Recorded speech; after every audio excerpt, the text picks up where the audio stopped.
pour la République démocratique du Congo, car ndenge bomoni wana ndenge tolobi humanisme, Fati Amatadi Kibala, premier sujet que nous allons partager aujourd'hui. Et nous allons aussi discuter du sujet du tweet de Moïse Katumbi contre la personnalité du président Félix Tshisekedi et les dossiers Zando de la ville de Kinshasa. Yango na lobi qui était poto avancé.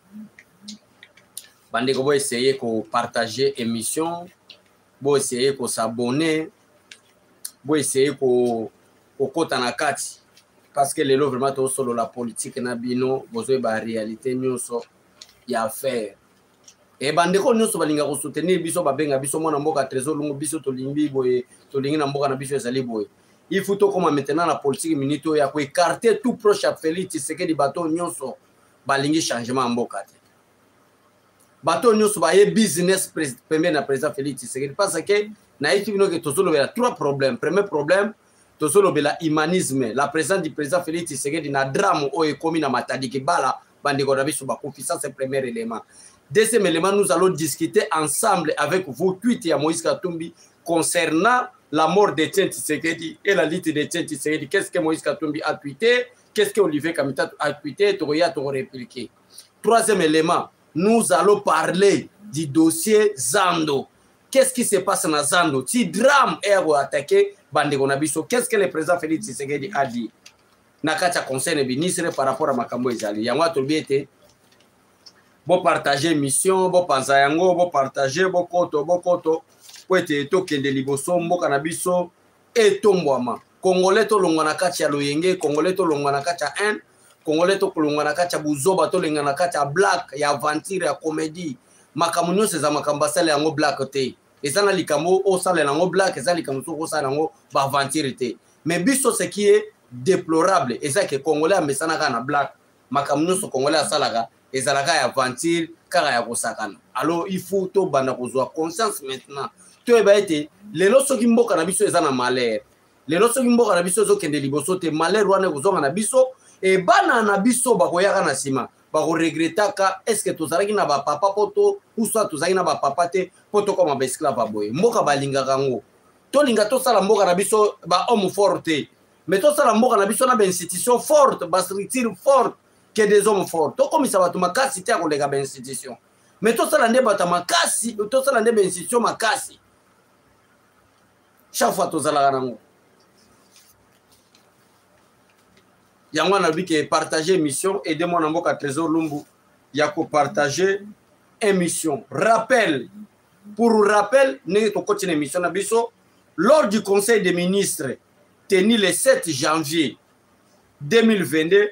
Le chef de l'État, Félix Antoine Tshisekedi Tshilombo, a instruit le gouvernement pour une délocalisation rapide, du marché de Matadi Kibala au vu du changement qui est présent sur l'emplacement actuel de la population. Conseil des ministres du 7 janvier na bandeli lecture malam pona bandeko bakoti biso.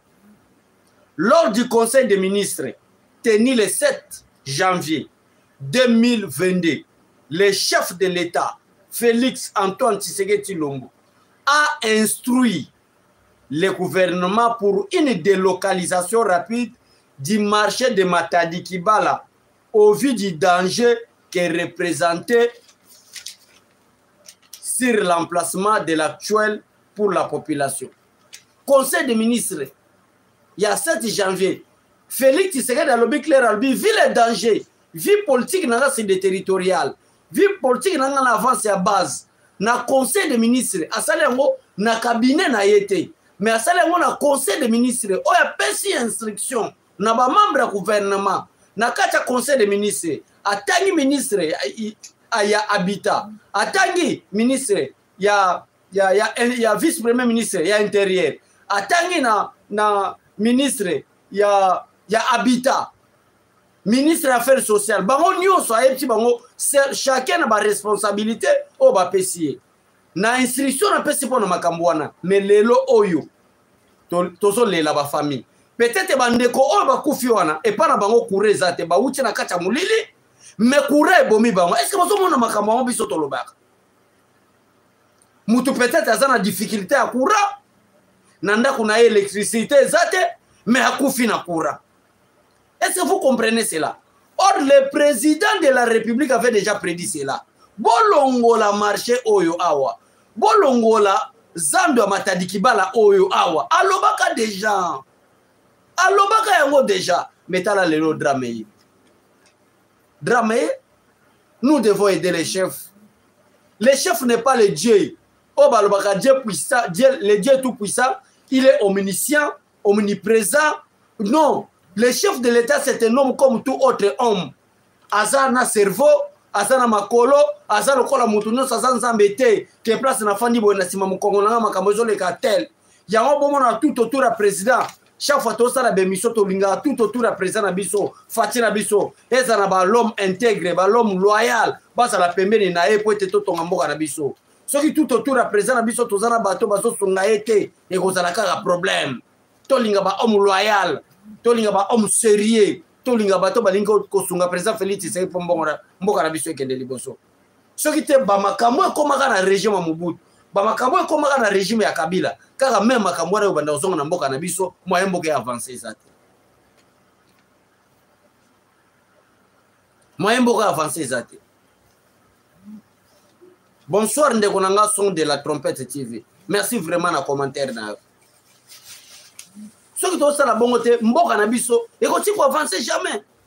To banda ko sala batu moka na kacha comédie na kacha blague na kacha ko lela na kacha ko donc boso se yeba te eloko nini boso sa.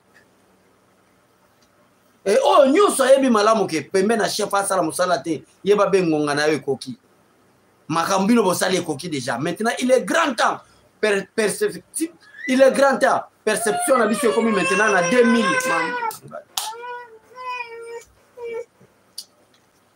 il est grand temps vraiment makambo na biso mboka na biso to kende na élection pour être makambo esalema bien.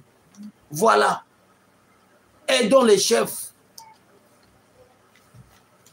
Est-ce que le peuple congolais doit comprendre nini président Félix Tshisekedi azali combattre yango na makambo wana yambo ete to kende na makambo wana na sengi en tant que citoyen congolais na minute oyo Sama Lukonde nous doit des explications. Comment président Félix Tshisekedi alobai na conseil des ministres il y a délocalisation, il y a marché à bandeko bakufi, si le lui salemate. Sama Lukonde tu dois nous expliquer. Le directeur général à SNEL, na directeur général adjoint, na comité de gestion na Mobimba. Vous allez nous expliquer. Moutouazanga courant, comment est-ce qu'il y a kufa na courant, na konemo courant zate. Vous devez nous expliquer parce que tolingi changement na mboka na biso. Est-ce que boyebi affaire ya Zando? Affaire ya Zando. Na ba information na biso peuple congolais. Si bomonaka affaire ya Zando umelaka. Gentini Ngobila, oza motema te. Mboka au peuple congolais nazo bisa yo clair bandeko balanda biso, nous devons faire confiance au président Félix Tshisekedi. Nous n'avons pas de politiciens. Félix Tshisekedi plaire. Ah bato bakufi. Makamona lobaki yango déjà na kacha conseil des ministres. Délocalisation ya marché ya Matadi Kibala. Ah, peuple nanga bakufi. Peuple nanga baza toujours victime. Peuple nanga baza toujours na problème. Na moment mboko ekufi, mboka ekufa, tozoluka to tonga mboka, to kende peuple nanga zokutaka na ba victime. Wana humanisme d'un grand chef de l'État. Wana grand humanisme. Auprès du président Félix Tshisekedi les hommes forts. Auprès du président Félix Tshisekedi les hommes loyaux, les hommes fidèles, les hommes qui n'ont même pas encore des ambitions. Permet le président Félix Tshisekedi. Les autres batabongo. Pour être mboka na biso kende liboso. Président Félix Tshisekedi a l'éli. Malamo sur place a interpellé le ministre il y a affaires sociales, a interpellé le ministre de l'Intérieur, a interpellé le ministre de la Finance, a interpellé Bango. Bon, soit déjà à chacun à ce qui le concerne, Makambu, pote Makambu, bato bakufi, azo lela. Mais Gentili Ngobila, zo comme sur place, peuple congolais, yoga déclaration Gentili Ngobila. Ah, bisoto bengana bango, abayo karate bakufi sikoto salani. Un gouverneur pendant les malheurs. Même la Bible est claire. Pendant des malheurs, vous devez réfléchir. Pendant des bonheurs, vous devez se réjouir. Au moment où le président Félix Tshisekedi plaire,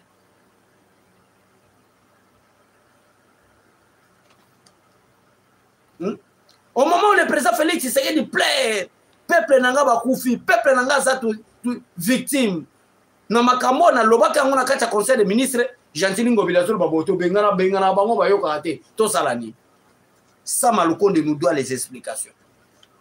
En tant que chef du gouvernement, parce que makambo chef de l'État lobaka na kata ya conseil des ministres. Et c'est là qui sous le haut patronage du premier ministre en tant que l'exécutif et chef du gouvernement. Ça Malukonde nous doit les explications. Ça c'est clair. L'union sacrée est place pour yato banda osala n'importe quoi pour te conserver majorité. Non. Non, tu conserver la majorité. Awa mutuna pour soi responsabilité dans ça. Majorité peuple congolais besoin expliquer congolais que tu as un pouvoir démocratique, tu as un pouvoir séparatiste, c'est-à-dire mutuna akosala akosala c'est là pour soi responsabilité naïe. Bozo tali sabande qu'on a bien noté que tu as un système de séparation du pouvoir. Nyonso, et vous avez la responsabilité, il y a Premier ministre. Et vous avez la responsabilité, il y a ministre de l'Intérieur. Et vous avez la responsabilité, il y a gouverneur de la Kinshasa. Bilo baga fona so salami mutuna nyonso, makamwana nyonso. Pourquoi ça mona président Félix Tshisekedi. Or que le président de la République a déjà prédit yango na kata conseil des ministres. Bon délocaliser makamwana. Bon délocaliser wenzewana. Bon yukite. Il y a un responsable numéro 1, c'est le Sam Malukonde, le premier ministre. On a eu beaucoup de temps pour vous soutenir, mais c'est une déception.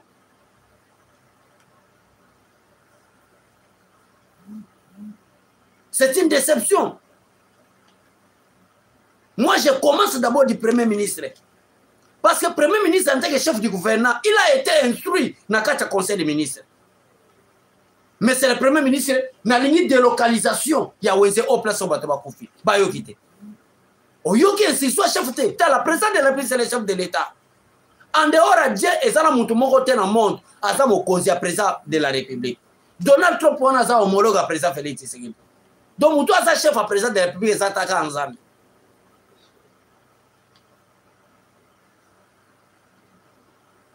M'a plein. M'a plein. Et ça passe. Et biso tout ça on a tout informé toujours peuple congolais. Après yo Gentili Ngobila zoya ozolo bape ke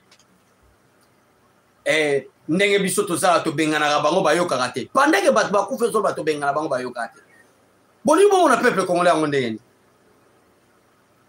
Bozuita roboma éducation système éducationnel ya peuple congolais. Bobo yebi malamu ke boko nyoko la peuple congolais lelo lobi mutu ngo kaka nyoko la peuple congolais azongi ba peti maboko raison pour laquelle to côté les mela. To côté les mela. D'ailleurs, on a un problème très dangereux. On a un problème très délicat avec le président Félix Tshisekedi affaire Yazando. Affaire Yazando Ngobila. D'ailleurs, bandeko bazolanda biso na yokason to sali structure moi boy to mobiliser tous les parlementaires debout. To zo bimisa énergie na biso lundi marche ville Kinshasa mobimba contre Gentili Ngobila parce que l'adversaire numéro 1 Oyo batie pour bloquer ma président Félix Tshisekedi Ngobila. Et nous allons connaître maintenant de savoir en plus qui est derrière Ngobila, qui bloque toutes les actions du chef de l'État dans la ville province de Kinshasa. Tokoyeba mutoyo asa derrière Ngobila. Tokoyeba ba konzi ya mboka oyo, ou soit ba konzi ya IDP so basa derrière Ngobila, pour être Ngobila za la wana na ko bloquer majorité ba chef de l'État. D'ailleurs, lundi c'est lundi. Aujourd'hui nous sommes déjà mercredi. C'est lundi.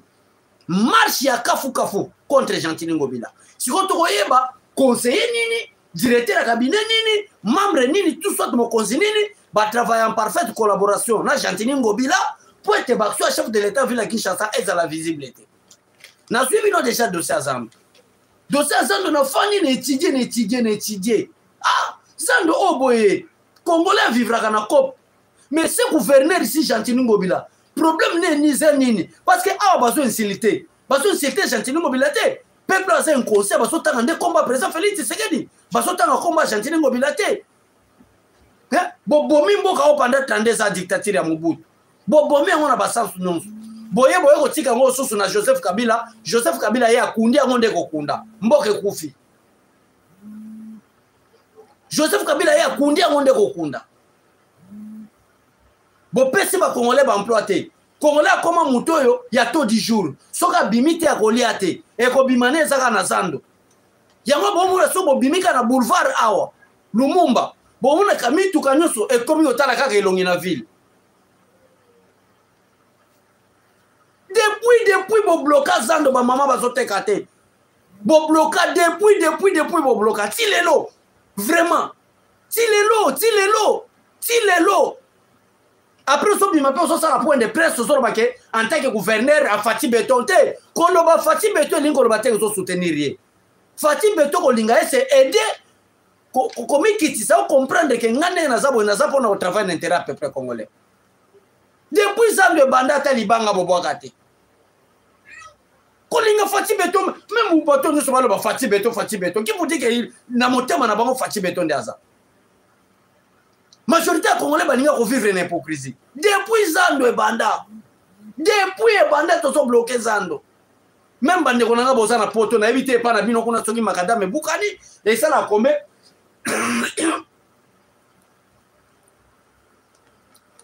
merci beaucoup Dichesse Bolingo merci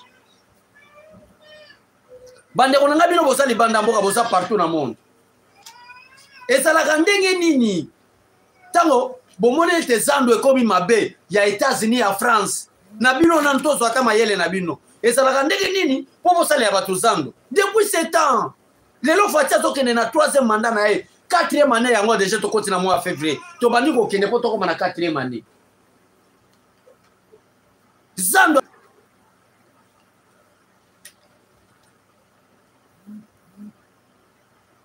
Zando pona kobuka ngo pote bobuka Zando wana zubinoka 2 jours bobuki tout mais pona kotonga ngo etikala échantillon o Fati Beton tozolinga to inaugurer Zando oyo na 2023 te Fati aza na problème makambo ya 2023 te Fati aza na posa faire avancer mboka peuple congolais comprendre que ce pays ekufa yene mutazo tonga ngo tona posa le rwanda te et lelo nazo dévoiler na bino peuple congolais bandeko nyonso bazoyanda mutu azala babenga na fournisseur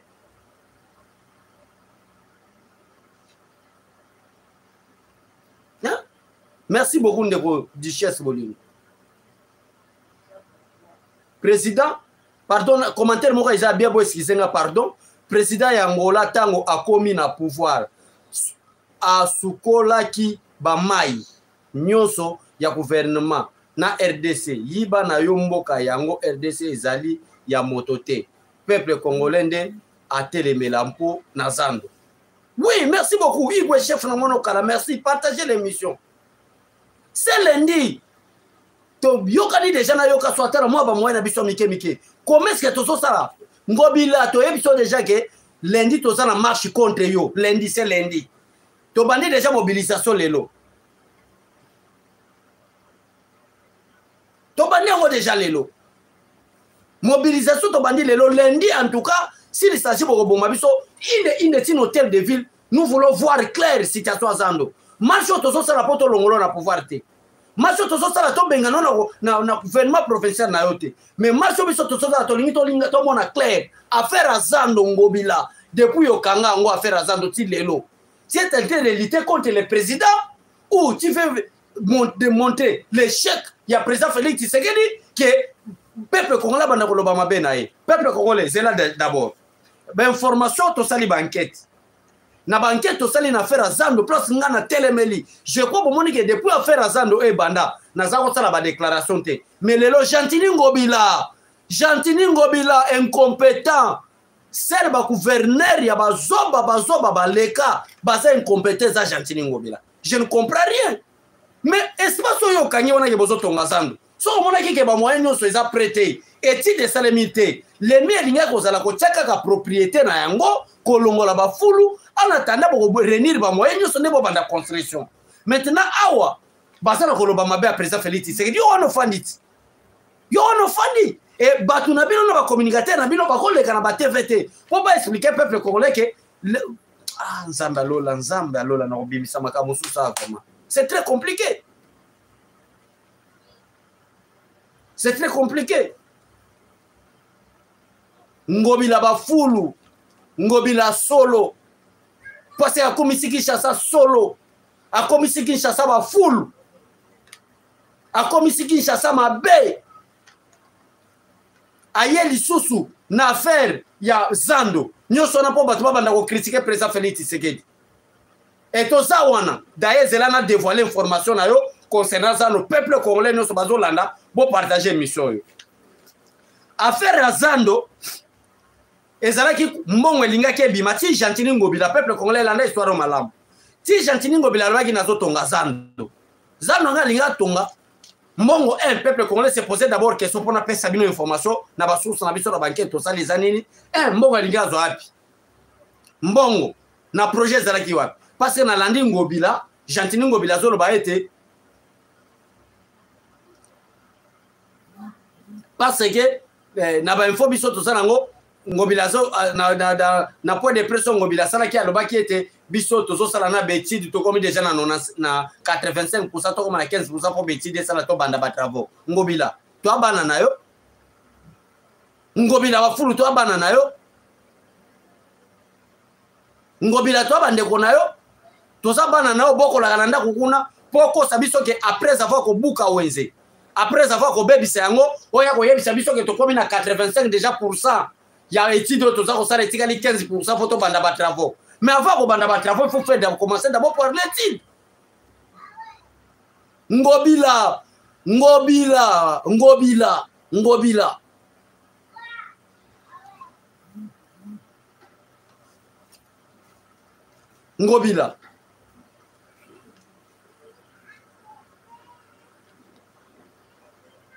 affaire à Zando ngezani peuple congolais. Moutou azalaki a proposé qui affaire à Zando ezaki Joseph Kabila. Ba signé contrat na hôtel de ville, so boye bité pourquoi makambo ekangama, ba signé contrat na Gentili Ngobila. Joseph Kabila abimisa mbongo na ye, ba million na ye atonga marché ya Zando. Affaire réseau les can affaire Zando wana. Donc actionnaire to moutou alinga abimisa mbongo na ye, c'est Joseph Kabila.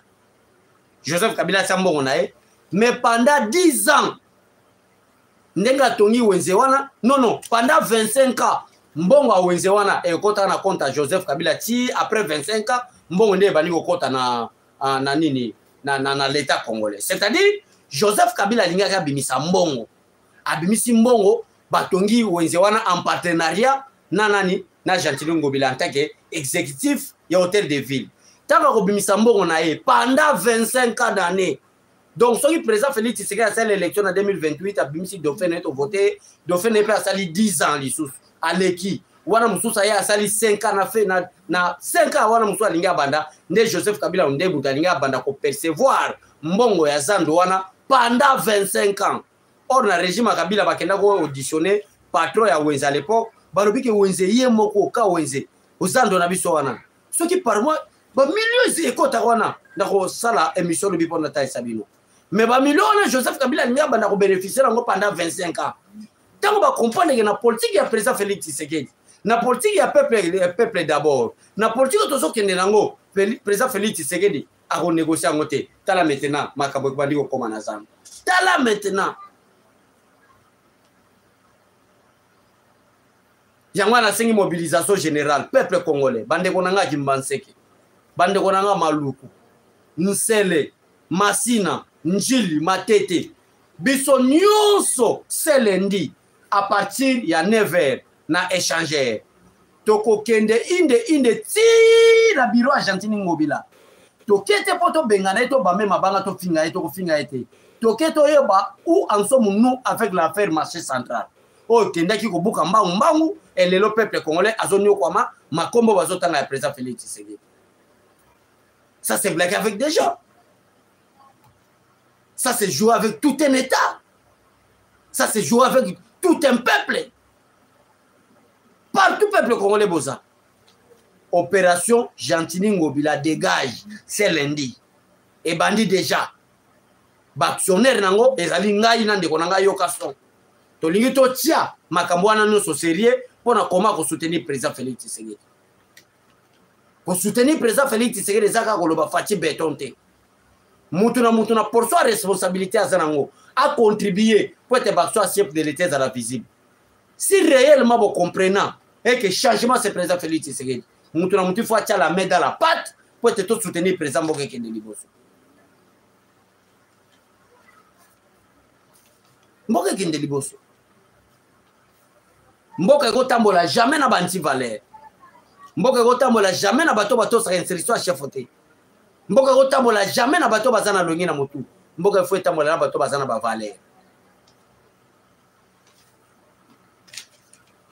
To salaka bato moko teke soki to moni mabe yi nde to bitala mabe. Lokola makambazo le kana est ya République démocratique du Congo. So ba yoki ke bato ba kufi place tel. Wana omoni na ba Fayulu na ba Katumbi na bato nyonso baza contre changement babandi ba déclaration bato bazo kufa état de siège simbité mais dès que FARDC azo sala musala azo récupérer place ezali na maboko ya ba ADF place ezali na maboko ya ba ennemi place ezali na maboko ya ba ngunia wana bakangi mnoko silence radio ba kosala ba déclaration te mais soki ba yoki ke mutu boka kufi kuna wana nde association de malfaiteurs yo efani na kati opposition babandi kosala ba déclaration wana to kozala d'accord te sete olinga to tonga mboka yango te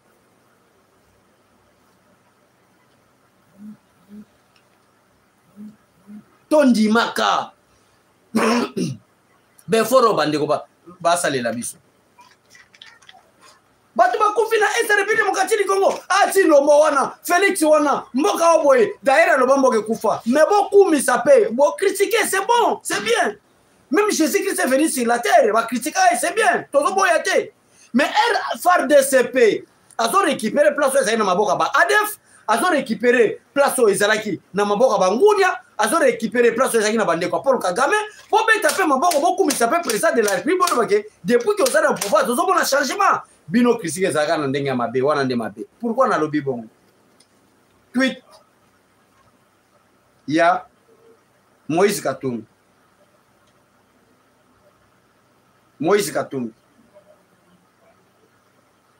tweet ya Moïse Katumbi. Moïse Katumbi n'a jamais tweeté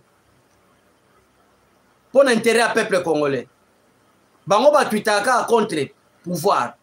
Bango ba somo na intérêt à pouvoir.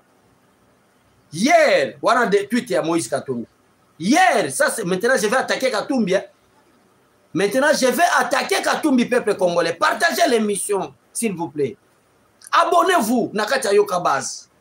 Hier, à Savo, territoire de Djougou, à Nituri, ça c'est Moïse Katumbi qui a tweeté. Plus de 50 compatriotes, hommes, femmes, enfants, ont été massacrés. On compte de nombreux blessés et disparus. Ne nous laissons pas gagner par l'indifférence et la résignation. Le sang versé des innocents ne peut pas rester impuni. Mais ça, comme on a vu dans la Chine, yo Moïse Katumbi yo. Makamo yo zo tweetele oyo. Comme on a yo na boss na Joseph Kabila. Bino nde bosa botere ya description mboka oyo. Bino nde bosa ete mboka oyo kufa. Bino nde batu bo créer ba ADF pona ko luka balkanisation. Bino nde batu bo créer ba Bosco Tangana po te ba ke nekozana na est République démocratique du Congo. Bino nde bo pese passoir na Zambie, Rwanda, Uganda po te ba piller ba richesse Congo. Bino nde ba Moïse Katumbi. Président Félix Tshisekedi azala konyokoma na 18 ans malheur obo pasoli pouvoir. Combien de commandos Kabila format pour la sécurité à territoire national? Combien? C'est vous qui sont les auteurs. Il y a un massacre. Bino nde ba Moïse Katumbi.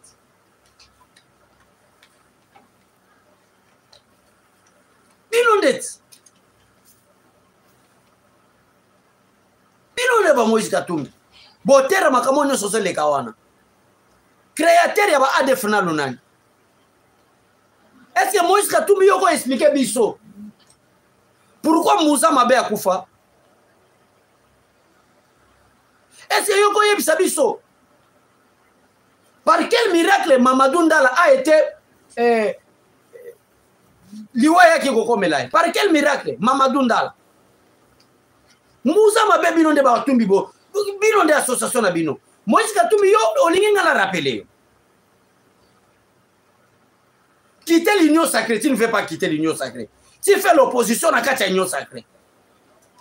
Donc vous êtes opposant à la l'union sacrée. Ça même pas dans l'état de droit, même en France, les États-Unis, les Moïse Katumbi.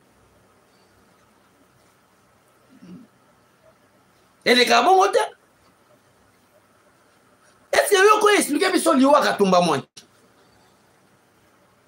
Pour bon bouler que bino de bosana babale réel. Biso tosana babale réel. Bino on nous bino boso sala. Et ça politique à diabolisation contre le président Félix Tshisekedi. Mais biso toso attaquer bino. Et ça réellement makabo bino bosala.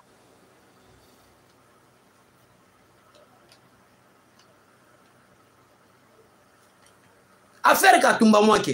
Tu connais l'histoire non? Oki mona mwasi wana nenga yebisa yo era avion kufa avion wana nenga sala ki crash mbona mwasi abimaka sala ba vidéo pour Moïse Katumbi. Bozala l'histoire pour sa peuple congolais et peuple a kolanda ba tulokola ba Moïse Katumbi ba Olivier Kamitatu ce qui n'est plus qu'au peuple à ça sous peuple congolais. Na moment FRDC o Kabila bomi na ba konsinango bazo sala mabe.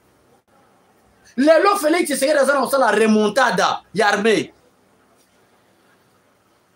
Lelo Félix Tshisekedi malero Kabila tika azo bunda. Nengeni ba mama na biso bazala ki violé, ba papa na biso bazala ki massacré, bandeko na biso bazala ki tié. Nations Unies là, Conseil de sécurité ça là, sanction qui t'a raté. Malero wana eza complicité ya Kanambe na Paul Kagame. Félix Tshisekedi a continué mes gestions c'est des ralmens. Oyo Joseph Kabila tikeli biso Katumbi.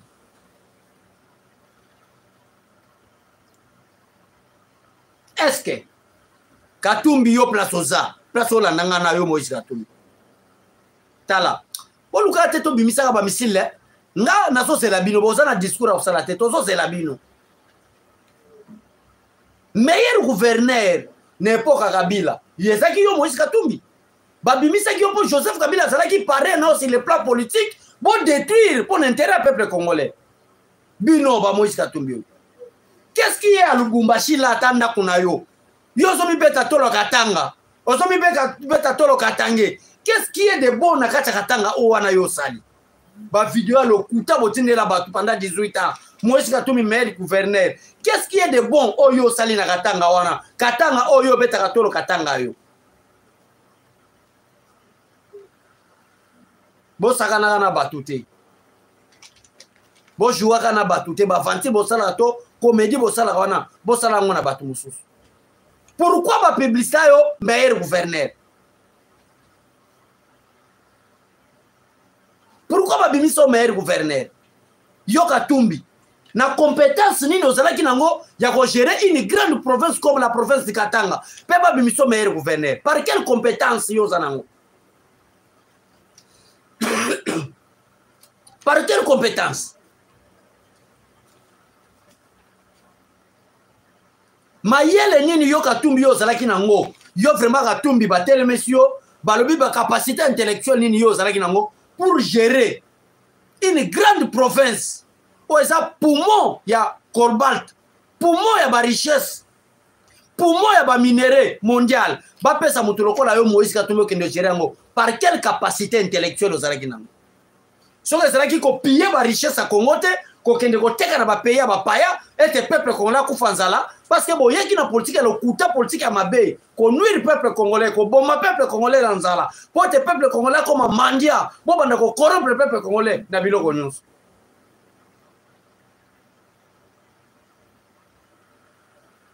Vous avez tué ce pays, vous avez détruit ce pays. Laissons nini boko ko pesa bato. Laissons nini yo Katumbi ko pesa bato. Est-ce que Moïse Katumbi yo botama politicien?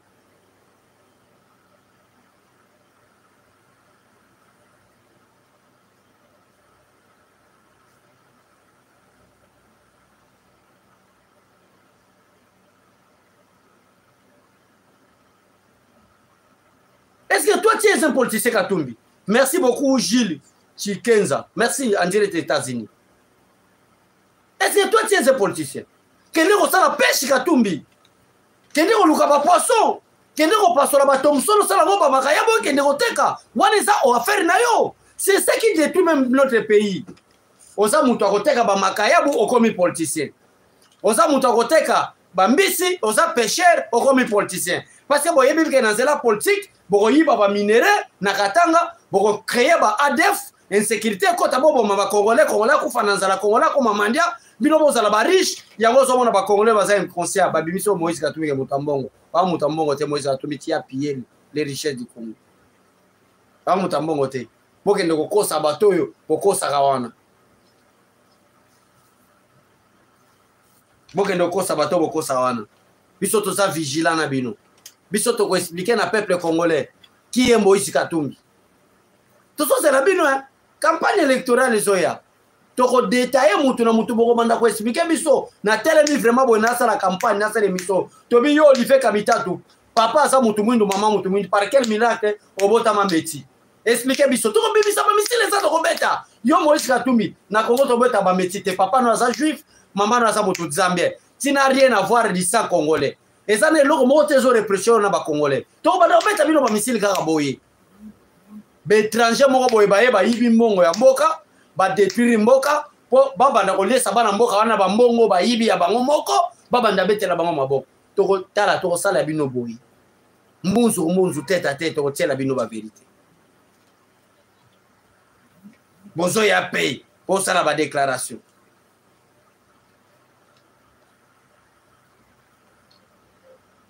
et nous sommes là Congolais Lamuka Congolais Téléma président de la République abundaka ye mon côté président de la République force na ezalaka soki majorité à peuple congolais baza derrière ye soki bino bozo kabwana na ba ethnie tribal na bino bozo kabwana na ba ethnie ethnique na bino en ce moment là bozo pesa force na président Félix Tshisekedi bozo exemple ba malien botala na Mali kuna si France lelo France akoma kozo ba décision que ba bengana ba malien par force bazonga kuna parce que peuple malien nyo so ba telemi ba comprendre que malheur ya Mali est à France. Ba comprendre que malheur ya Mali est à France. Oya biso ezaka ben compétent, ben conscient, basana ba un tribal, mutu tela ko la président Félix Tshisekedi et sengeli kaka mutu tela ko la boyete, mutu tela ko la botia déjà bandelo, que mutu tel école tel ko déjà mboka ote, mutu tela ko déjà mboka ote, mutu ko déjà mboka oka mutu tel, or que nous tous nous sommes des Congolais na kacha mboka oyo. Bino na mitema na bino koma ba un tribal. Bo koma motema mabe na degré. Na wanda sokola bino. Be monsieur banoya to bana fana fana to beta kombo yo mutu tel yo boy tala yo zalaka boy tala yo boy yo mutu tel tala yo boy tala yo nako bana ko dévoiler bino moko mitema mabeba sorcier balingite mboka kende liboso boyibi pe ba mongo ba richesse ngo boyo tonga hier bandoki mitema mabe boyo tonga ba immeuble na ba Afrique du Sud oh lelo boko kufa botika ngo kuna ba congolais ba bénéficier te boyo tonga bo plutôt danger kuna pour boyebi malamu kila bamboko boyebi peuple congolais ba so médicaux ezala kuna mais na mikolo ko ya décision ko changer mutu politicien mo bima libanda mboka wana ezala ka défaut ya biso ba congolais wana ezala ka erreur ya biso ba congolais toza sensible na makambo ezanga tina congolais za sensible na makambo eza ba futilité congolais za sensible na makambo eza na tina te congolais za sensible na makambo eza buzoba bêtise. Et nous sommes là pour nous éveiller le peuple congolais. Vous croyez vraiment que ce botel minde bande qu'on a vu sur ba malien ba telema. Tala lelo, ba français ba sakao. Ba français ba bukani parce que ba malien ba comprendre que malheur na bango et ça ba colonie na bango ba français. Yo na personne to telemi to comprendre que c'est la Belgique qui est notre malheur. Makamo nyo so occidentaux ba yana ngo c'est pour notre malheur parce que occidentaux ba yawa pour ko lukela biso bo mengote mais ba yebo na copier biso. To telemi lokola ba malien mutu ko mutu moko nazo bisa bino peuple congolais mboka telemi mais tant que bozala ba un tribal mitema mabe tondi bino wana mboka evolé ndengeni mboka evolé ndengeni mboka eko evolé ndengeni bino mboka isi ba stratégie ona bozala ba déclaration biso to yebi bino bien to yebi malamu ke loi chanie kokota toyebi malamu ke Moïse Katumbi n'a rien à voir avec des Congolais na poso na makila na lobeli na etamboli na comportement rien ne rapproche Moïse Katumbi avec des Congolais ça on le sait déjà tozo banga binote mboka o eza mboka bakoko nanga naza Congolais de père et de mère mubunda ya idiofa 100% de père et de mère étranger moko tako ya intimidé nga par contre na ko intimidé de étranger na moni o métier na bi kamita to congolais te na moni o métier na bi deo ndundo za congolais te na moni o métier na bi o Moïse Katumbi a congolais te parce que ba koko na ngande ba sala mboka o ezala Congo bobangi sangata bobangi sabisota. Moi je suis congolais de père et de mère. Mubunda Idiofa, village Nchouem. Vous allez nous prouver vos villages, vos territoires d'origine.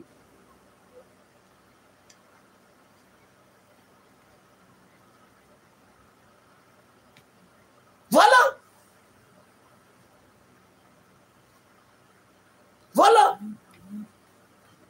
Zela, natanga tweet à Moïse Katumbi. Natanga tweet à Moïse Katumbi. Hier, à Savo, territoire de Djougou, en Ituri, plus de 50 compatriotes, hommes, femmes, enfants, ont été massacrés. On compte de nombreux blessés et disparus. Ne nous laissons pas gagner par l'indifférence et la résignation. Le sang versé de ces innocents ne peut rester impuni. Nana Epso ne peut rester impuni. C'est Oyebi Fati te Katumbi. C'est Oyebi Congo te Katumbi. Yiba no ba minere nego yiba monsieur. Sakana no na bato sakana. D'ailleurs to comprena yo. Mais bobo sanate. Congolais souteno Fati. Souteno Fati. Bandeko bala nanga soza numéro ayoka sombe ngaye. Tozana ko préparer match à kafu kafu. Nous allons commencer par Gentili Ngobila. Après Gentili Ngobila départ nae. Neto ko tala regard. Nani baza ba proche à président Félix Tshisekedi ba idagaete mais ba yaki ko sala ba faire ba yaki ko yiba. Neto ko banda pe match contre bateau nous baza ba proche. D'ailleurs c'est le nous commençons contre Gentili Ngobila. Ndebo yeba biso bien. Ndebo sentir biso bien. Des aventuriers politiques. Des escrocs politiques. Bato ba botama ba politicien te ba lingi ba koma ba politicien kona ko yiba peuple congolais. Toza vigilant na bino. Merci na bande oni so balanda gibiso. Voilà quelques années. Ben information na linga na pesa bino. Abonnez-vous na Yoka Base TV, partagez l'émission. Moi na mboka trésor lumba chafa ya l'information a banda le kapona ko yebisa bino. Botika la malamu. Merci na bande oni so bazaki na live. Merci na bande oni so soutenaka. Chaque fois moi na mboka trésor lumba linga ko to monde déjà ba internaute na biso ba bandi ko kota déjà parce que ba yebi malamu ke vérité ko bimana mona garçon yo. Zamba pambola bino. Biso sont derrière Fati Béton. C'est l'envoyé de Dieu pour le Congo. Attends, ils comprendre ce n'est pas un problème. Mais sachez-le bien, les changements au Congo, ce n'est pas d'autres politiciens, c'est le président Félix Tshisekedi. Vous allez comprendre ça d'ici là. Merci beaucoup, Tigala Malam, et au revoir.